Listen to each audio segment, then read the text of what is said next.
Hi, my name is Adriana, and this is my informative speech.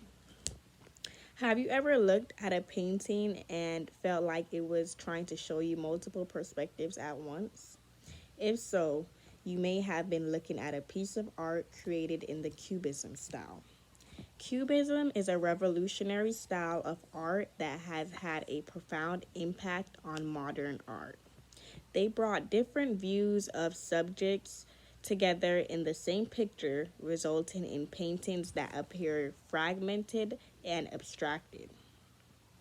The Cubists wanted to show the whole structure of objects in their paintings without using techniques such as perspective or graded shaded to make them look realistic. They wanted to show things as they really are, not just as what they look like. Cubism is a revolutionary style of art that has a profound impact on modern art. Today, I'm going to discuss the origin of Cubism, its key principles, and some of the most famous artists who worked in the style. First, I'll explain what Cubism is and where it came from. Then, I'll discuss the types, their key principles, and highlight some famous Cubist artists and their work.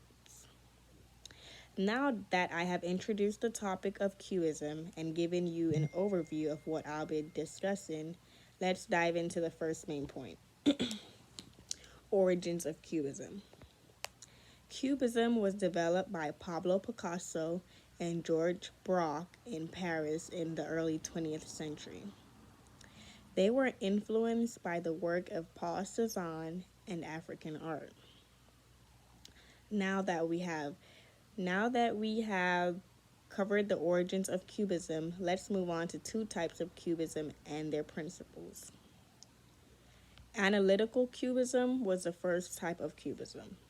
Synthetic Cubism was the second type.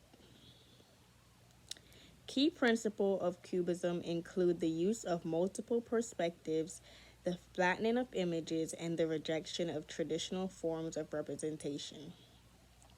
Now that we have covered the two types of Cubism and their key principles, let's move on to the final main point. Famous Cubist artists and their works. Pablo Picasso is perhaps the most famous Cubist artist, and his works such as Les Demoiselles and Guernica are iconic examples of the style. George Braque, Juan Gris, and Fernand Léger was also important Cubist artists who contributed to the development of the style.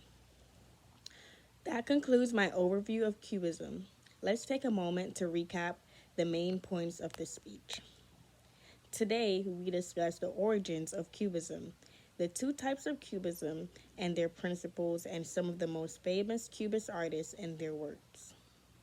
The next time you look at a painting and feel like it's showing you multiple perspectives, you'll know that you might be looking at a work of Cubism.